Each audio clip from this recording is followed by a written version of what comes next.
Hola, ¿qué tal? Espero que estén muy bien. Les saluda Luis Diego Quirós, director editorial de la revista Vida y Éxito. Muchas gracias por acompañarnos. Me encuentro con la escritora y periodista Julia Navarro, quien se encuentra en Costa Rica para presentar su libro El niño que perdió la guerra. Estamos en la Librería Internacional en Escazú y vamos a hablar sobre este importante lanzamiento en nuestro país. ¿Qué tal, doña Julia? Mucho gusto en conocerla. Muchas gracias. Quisiera preguntarle sobre el libro El niño que perdió la guerra. Yo sé que no nos puede dar mucho adelanto porque si no la gente no lo lee, pero por lo menos lo que nos pueda decir de esto. Bueno, yo cuando escribo lo que pretendo es no dejar provocar algo en los lectores, no dejarles indiferentes. Entonces creo que el niño que perdió la guerra no les va a dejar independientes. Es una historia en la que hablo de los regímenes totalitarios, de la importancia de la libertad, de la necesidad de conocer la historia. A veces con la pretensión decimos hay que conocer la historia para no repetirla. Yo no soy tan optimista. Creo que la historia hay que conocerla para saber, para entender en qué momento vivimos, sobre todo a dónde queremos ir, pero no creo que sea una vacuna para no repetirlos. Ojalá lo fuera, para no repetir los errores del pasado. Esta es una novela que se sitúa en un momento muy determinado del siglo XX, el final de la Guerra Civil Española y la Rusia bolchevique.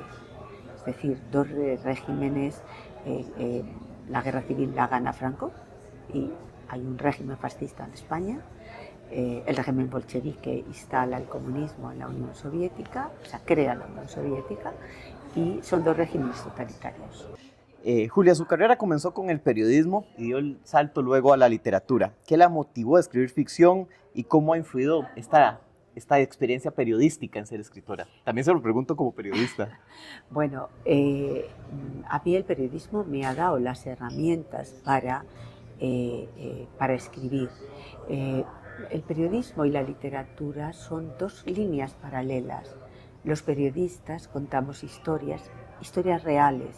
El escritor cuenta historias fruto de la imaginación, pero al final se trata de lo mismo, de contar una historia. Yo no me puedo explicar a mí misma sin mi paso por el periodismo, sin esa oportunidad. Yo digo que el periodista vive muchas vidas, conocemos a mucha gente distinta que no habríamos conocido, viajamos a lugares donde vemos el patio de atrás, que hay detrás del escenario. Es decir, tenemos como un sillón en primera fila de todo lo que acontece y eso es una experiencia absolutamente impagable que sin duda tiene un peso importante en mí a la hora de contar historias. Sus novelas combinan historia, política, también son thrillers. ¿Qué le atrae a estos temas y cómo elige esos acontecimientos históricos que nos narra, que nos cuenta en sus libros? Pues yo no escribo novela histórica, yo escribo novelas de personajes. A mí me interesa la condición humana. O sea, yo escribo sobre la condición humana, yo escribo sobre los claroscuros que hay en todos los seres humanos. Indagar sobre la condición humana es mi objetivo. Es verdad que para entender algo, para entender lo que hacemos, tenemos que explicar en qué contexto sucede. Todos somos hijos del tiempo en que nos toca nacer y por tanto el contexto es importante. Pero el contexto para mí, el escenario, no tiene que estar construido para que tenga coherencia lo que hacen los personajes, ¿no? Si nosotros ahora leemos Ana Karenina, tiene sentido esa historia en el momento en que le toca vivir en aquella Rusia, en aquella ciudad, San Petersburgo, es decir, si no, nada de lo que hace Ana Karenina tendría sentido. Bueno, entonces el contexto es importante y hay que construir bien el escenario, pero lo que a mí me interesa es los personajes que están sobre el escenario. Entonces, yo no quiero tanto contar la historia simplemente es eso, el escenario donde los personajes van a contar qué les sucede y por qué les sucede. Fíjese que todas mis novelas transcurren en el siglo XX. El siglo XX no es tan lejano como para que no tengamos datos, para que no tengamos información, para que no tengamos documentación sobre lo que sucedió. Por tanto, buscar documentación es importante, aparte del proceso de la escritura, pero yo siempre siento que decepciono a los lectores, ¿no? Porque piensan que debo de estar, yo qué sé, meses ahí haciendo codos, pero no es verdad, porque es una documentación muy viva, muy reciente, y por tanto, bueno, hacerse con esa documentación es absolutamente necesario para que la historia tenga coherencia, pero claro, yo siento decepcionarles, pero es que realmente no me cuesta tanto. En algunas entrevistas usted ha dicho que que no planea tanto, digamos, no la historia de acontecimientos pasados, sino la historia que está contando, sino que deja que fluya. ¿Es eso No, así? no, yo no dejo que fluya, Okay. no, en absoluto. Yo siempre sé qué quiero contar. Cuando yo me siento a escribir una novela, sé por qué la estoy escribiendo y qué quiero contar en esa novela. Lo que es verdad que cuando tú estás contando una historia, la estás escribiendo, hay momentos en los que digo, uy, esto no lo estoy contando bien. Entonces das a suprimir, das marcha atrás y lo vuelves a intentar. Claro. Y lo cuentas de otra manera. O sea, no es que yo tenga una mente absolutamente rígida de esto tiene que ser así, no. Pero yo cuando me siento a escribir, mi novela ya está escrita en mi cabeza. Yo ya he pensado qué quiero contar, cómo lo voy a contar. Sé cómo empieza la novela y sé cómo termina la novela. Lo que a veces no sé bien es cómo contar eso que quiero contar. Okay.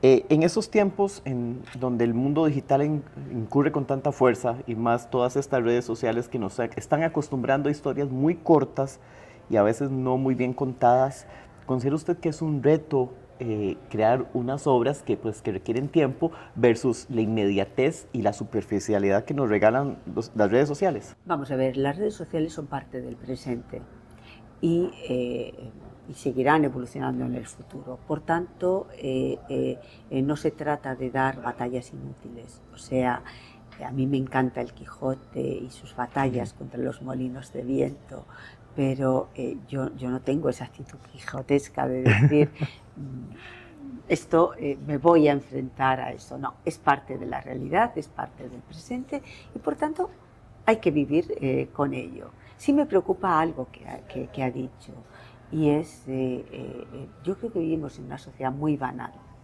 una sociedad en la que queremos que todo sea fácil, en que lo que queremos es que todo sea hoy, aquí y ahora.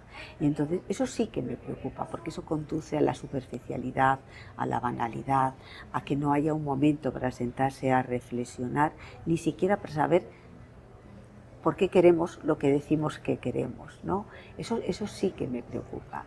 Yo creo en una sociedad donde cabemos todos, en la que todos podemos encontrar la manera de acercarnos al arte, a la literatura, a cualquier manifestación artística. Yo creo que siempre va a haber lectores.